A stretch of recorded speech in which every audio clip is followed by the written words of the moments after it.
da da da da. Robots. That's right, folks. Robots. Robots, robots, robots. I think we're talking about the mechanical kind and not the ones that people are becoming. Yeah. Though I do wish sometimes that some people came with an off switch. Can you imagine that?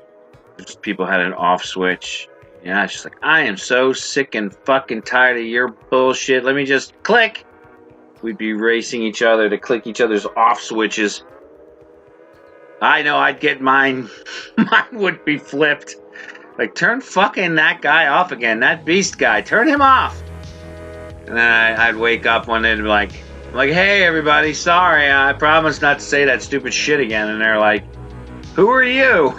And then I've been turned off, for 35 years or so. No one remembered to turn me back on. So that's why people should not come with off switches.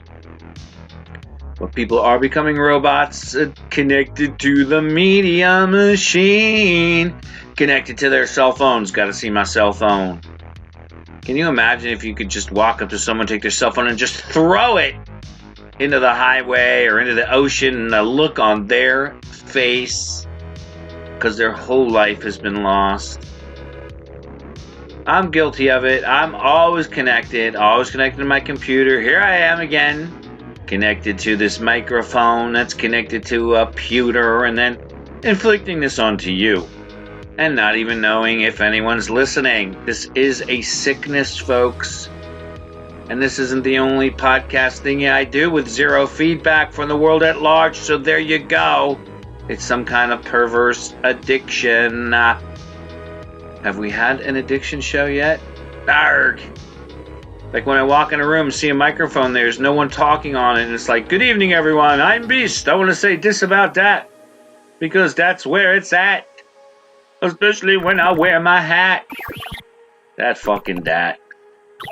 So robots, what the heck? They are everywhere now.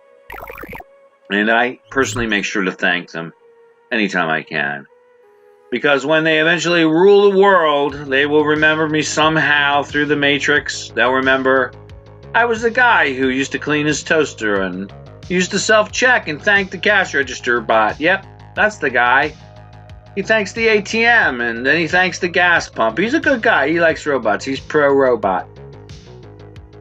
And the master bot is like, no, he is an enslaver.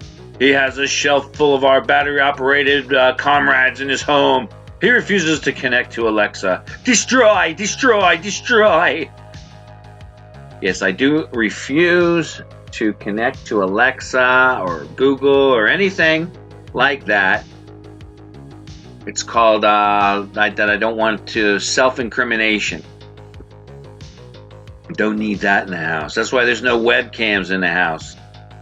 Don't need those webcams or that listening device overhearing anything untoward, because we say and do some pretty fucked up shit in our house, especially the say part.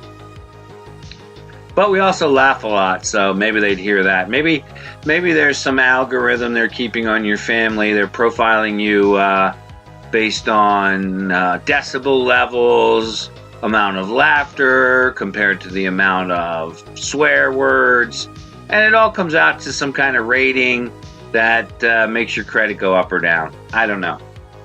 Don't you worry about that, the robots who are checking your credit every day. So they are everywhere. They are going to rule the world. Robots in movies, there's been a ton of them, but the best were the early sci-fi because they weren't as sophisticated. They were more like robots and less like androids or cyborgs, big clunky metal monsters, but not Rosie from the Jetsons. She was a sweetheart, of course, keeping Mr. J in line and keeping Mrs. J's sex toys all fully charged and ready for action. Keeping track of all the conflicting schedules for the upcoming space orgy while still baking a pie and vacuuming the carpet simultaneously. What a gal that Rosie was. But she did have some anxiety for a robot. Sort of that Eeyore quality to her. Always moping around and that That was because everyone else was getting some action but her. Mrs. J had her sex slave business, and Mr. J was banging all the secretaries down at the plant. And Judy Jetson, don't get me started on Judy Jetson, that little minx, getting it on with anyone who flew by her bedroom when the window was open. And little Elroy looking through the peephole, jerking off all day. That poor Rosie, all she was allowed to do was hold the video camera, maybe keep the dildos clean, but those were those futuristic self-cleaning dildos, so even that was a real stretch. Ah, poor Rosie. I also remember that robot from Lost in Space, that sarcastic fucking thing. He was always a danger, danger, Will Robinson. He never gave two shits about anyone else, right? He was never shouting, danger, danger, Mrs. Robinson. Here's to you, Mrs. Robinson. Heaven holds a place for those who pray. Hey, hey, hey. Hey, hey, hey. Oh, but he did have that fucking awesome electric force field thing. He would unleash like the dark side of the force. Boom, boom, and blue shafts of power flashing all around the screen. He could kill your enemies and toast your bagel at the same time, like some lethal deli clerk from the future. You want cream cheese on that or butter? Bzzzt, boom. And it was weird because robots really weren't supposed to zap people back in the day, which is why they had so many bizarre life forms on Lost in Space, because the robot had no problem kicking the shit out of them, zapping the hell out of them. And then again, there were plenty of killer robots around, including those Daleks from Doctor Who. Not that I ever watched that show or anything, crushing on Leela the Jungle Girl. I wouldn't kick her out of the TARDIS if I knew what a TARDIS was. Sonic Screwdriver, that's just a drink I order sometimes at the Tennessee Avenue Beer Hall. Has nothing to do with Doctor fucking Who. Who is that? I have no idea. So yes, I admit it, I do collect robots, robot toys. I don't do it as much as I used to because I don't like wasting my money on that shit anymore. And after Hurricane Sandy wiped out most of my collection in the deluge of seawater that rose through the floor, my plastic robots didn't stand a chance. Not like some of those robots you see in the movies these days. And the strangest thing was, in preparation for this podcast, I watched a movie called Atlantic Rim, which was not Pacific Rim, which was the cool one. This was Atlantic Rim, which I guess was the cheesy knockoff, where the CGI was basically so lame, first generation shit. They should have just used plastic models and stop motion animation. But it had some big ass creatures, climbed out of the ocean and did some funky shit. But not for a moment did I not think that they were going to win. There's just no tension in the movies like that anymore. Maybe they kill some main character, quote unquote main character. But if he was any part of the real deal, the franchise probably couldn't afford to let him die in such a gratuitous manner. Robot Jockey Boy. And I think he died because the gas filled up the cockpit of the robot that he was inside of. Like, they never fucking thought that might happen. They never thought, hey, push this button here, blow the vents, let the fucking gas out so you can live, my man. No. They had to sacrifice that chump. And yes, they did win at the end. They had all kinds of stupid tropes in there, like lag time. Ooh, it was lag time. The robots had lag time, and that's something you don't want. You don't want your robot to have lag time. You want it to be in kill mode, and so no one can escape. Wait a minute. That's only if you have an evil robot. If you have a good robot, maybe it's a different story. What kind of a robot would be a good robot right now? I think with the current crisis and the situation as it is, that some sex bots are in order. That's right. Hey, they don't have to be sex bots. I don't care. Maybe just blowjob bots. That's right. They should just have them at the rest stops along the highway.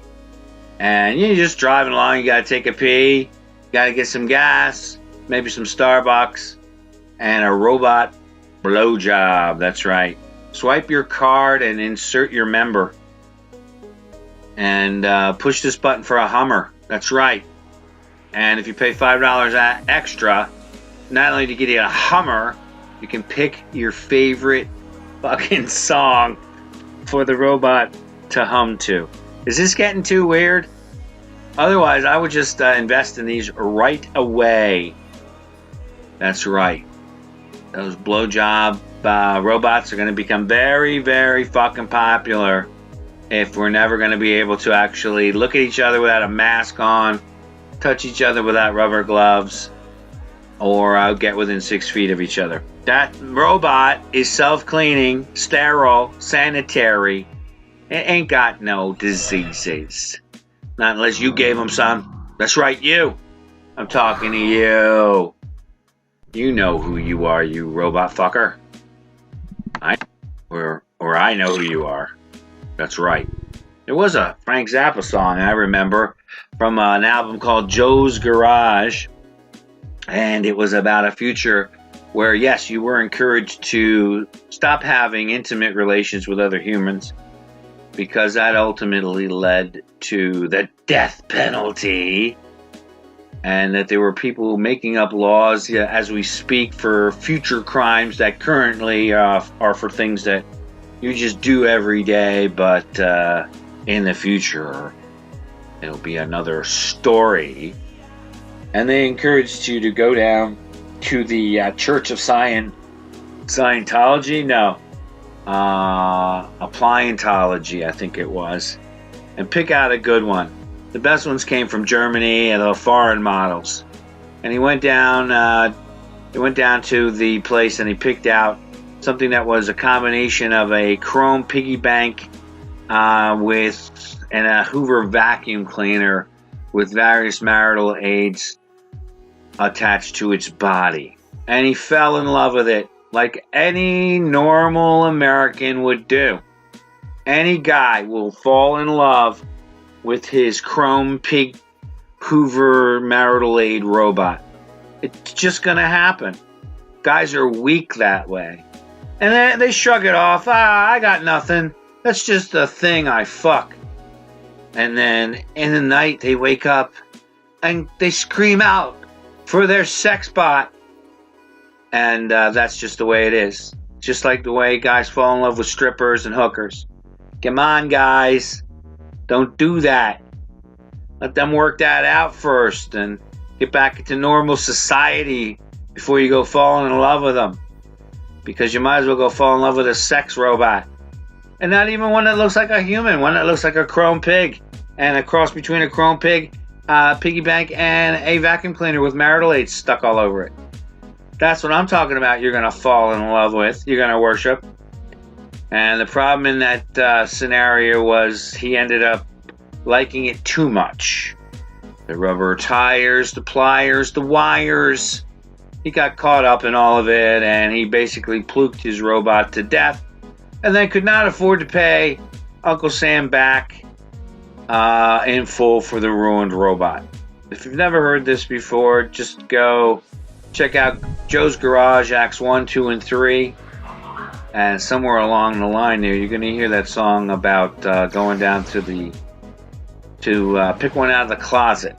That's what he asked them. He said, do I have to come out of the closet? And they're like, no, you got to go into the closet because that's where the best appliances are kept. Oh, so yeah, all for the sex bots. Why not? The casino should figure it out. They should legalize marijuana within the city limits of Atlantic City. They should have unlimited happy hour every day from 5 to 7. And no matter where you are in Atlantic City, someone's handing you a fucking drink between 5 and 7. I don't care where you are. I don't care if you're at the laundromat. It's mandatory happy hour from 5 to 7. And some of those big casinos, all those rooms that they're not renting, they will become grow rooms. So that the finest strains of marijuana will be grown in Atlantic City. That's right, grown and harvested on the rooftops. And it'll have a little salty flavor to it because of the ocean breezes that blow over the buds. And they should also legalize these sex bots within the city limits. That way, guys could go on these hedonistic weekends. They could drink nonstop, smoke all the weed they can consume, and screw sex bots. They'd go back home after that weekend. They would be such upstanding citizens.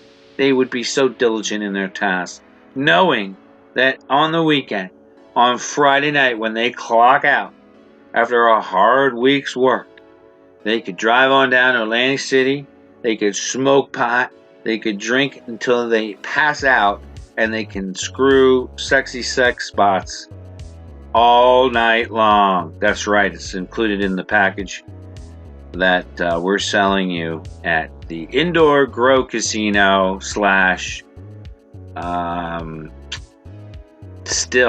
distillery and electronic brothel.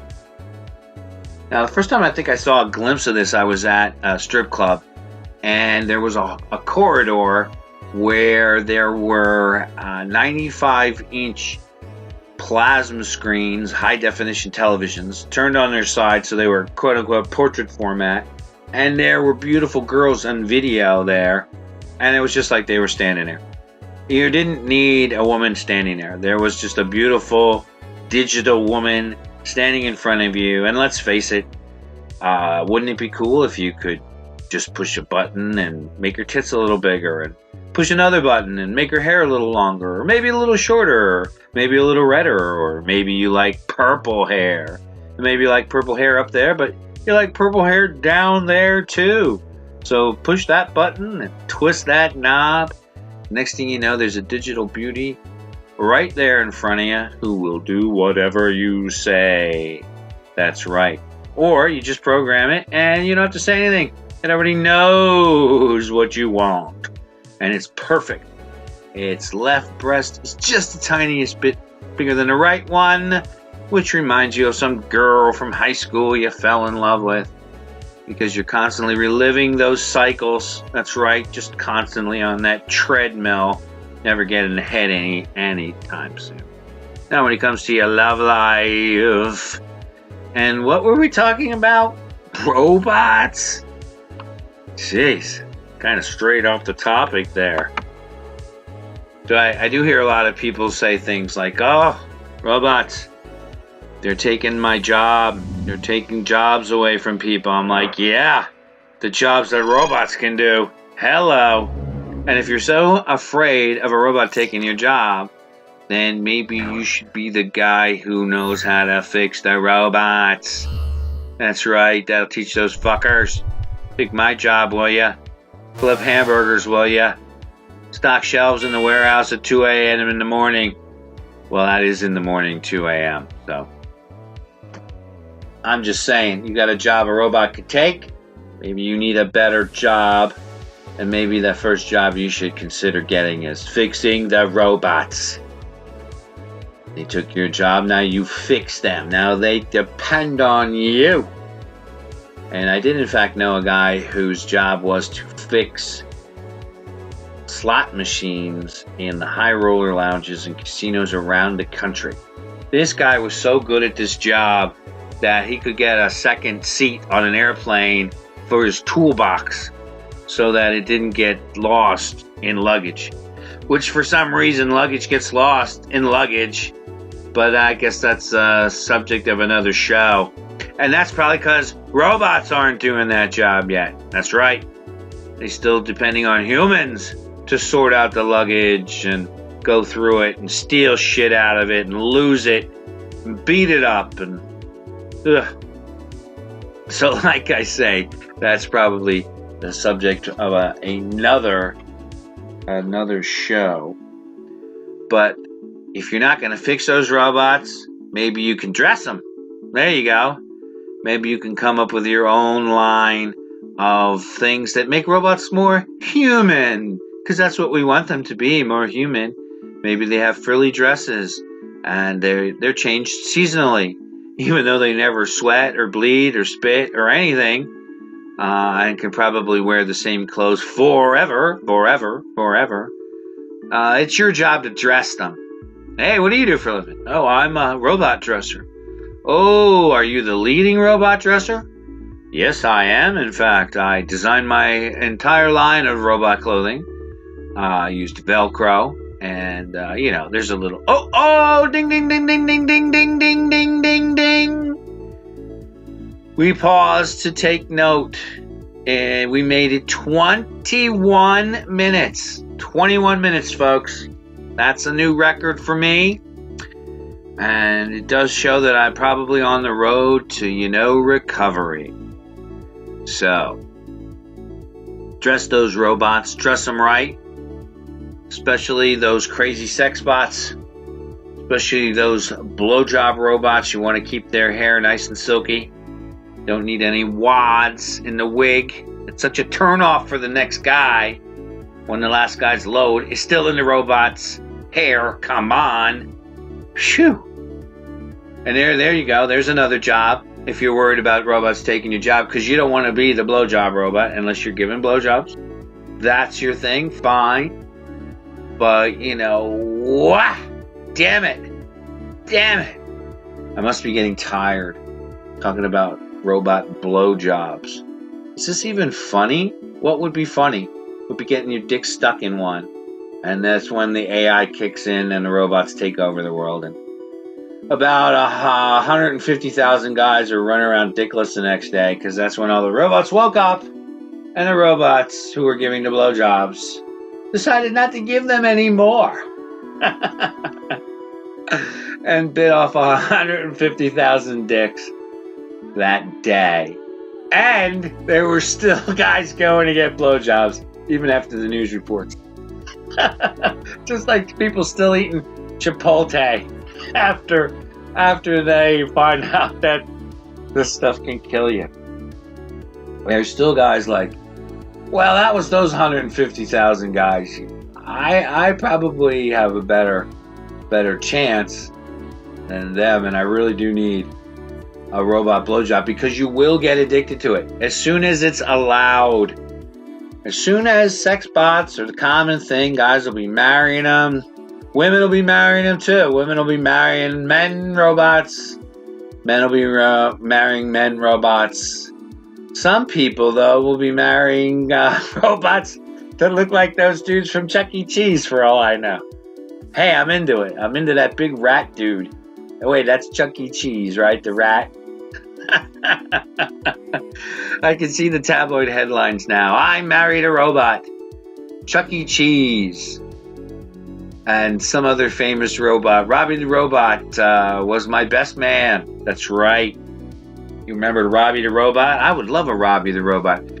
If anyone is out there is old enough to remember, there was a movie, Forbidden Planet, where it involved monsters of the id and on. But there was a robot who was very accommodating to the people who landed on the planet and discovered the people who were living there. Robbie the Robot. He was basically, you could give him a pint of bourbon and he would replicate that for you. That's right. He became like a little robot still. He just started chugging out high-grade bourbon, much to the chagrin of the space travelers. And then the one guy's like, well, hey, give him that joint. That's what I'd do, right? We don't need any more of that bourbon. We need some of these hashish here. Replicate that, Robbie. Get on that. And besides, I wouldn't give the robot a pint of whiskey. I give him a gold coin and say, here you go, buddy. Knock yourself out. I need about 5,000 of those by morning. And I'll go buy all the fucking bourbon I want. I don't need the bourbon. I need the money. Can you make me this money? Can you make me some gold coins, Robbie the Robot? All right, make me a pint of whiskey. And then I'll sit here and drink it and watch you make those fucking coins. Get on that, robot. And then you got robots like in Westworld, the new Westworld. The original Westworld was a lot of fun. Their faces were always falling off and they were always glitching. But now in Westworld, in the series, they're They're super high tech. I lost track of that a while ago. I did watch it when it first came on, I must admit, and mainly because that one robot. Jeez, yeah, right. One of the robots, the one actress who plays a robot, Evan Rachel Wood, who plays Dolores. There was a time, boy, I thought she was just the most beautiful woman. There was just certain scenes where the sun was setting behind her and her long blonde hair was flowing, and I just was like, if that's a robot, that's for me. Could I please have a dozen of them? One for each month of the year in a different dress. And, you know, one for my wife. One for my wife. She can have a dozen too. I don't really care. How can you be jealous of a robot? Can you be jealous of a robot? Is that what's going to happen? You threw me over for that blender toaster stereo combination robot thingy, and I'll never forgive you. Come on, honey. Let's bring him into the bedroom here. He'll make us some toast and play some music while we bawl. And he records it on his built-in video camera. It's right there in his chest. Look, wave to the robot. Wave to the robot, honey. So, robots, do we even care? Are they even real?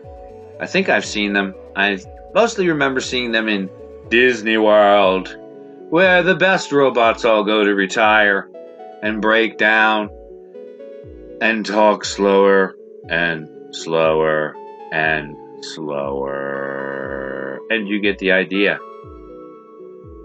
So if any of you want to send me your robots because you just don't love them anymore, and you need a new robot maybe you've just outgrown this one, and you just want a shiny new one because this is America. Why have a rusty old robot when you can get a shiny new one? And just go on down there, just go on that Amazon Prime. I'm sure you can find yourself a nice shiny new one and send me your old one. And I don't care if the batteries need to be replaced. I'll take care of that, no problem. And in the meantime, don't be a robot. Don't be a robot. That's right, don't be a sheeple. Don't be a robot, yo. But, let's face it, being woke is no picnic. That's right. I love seeing people who are woke and want to tell you the truth, and they're like, but there's nothing they can do about it. And it really just makes them feel twice as bad. It's like, yeah, you know the truth now. You know the truth. And guess what? You're still exactly the same place you were. You're still exactly the same person you were. You're woke, though. So maybe you should go back to sleep a little bit. But I also do recommend that whether you sleep or not, whether you're woke or not, turn off that television set. That thing will just rot your brain.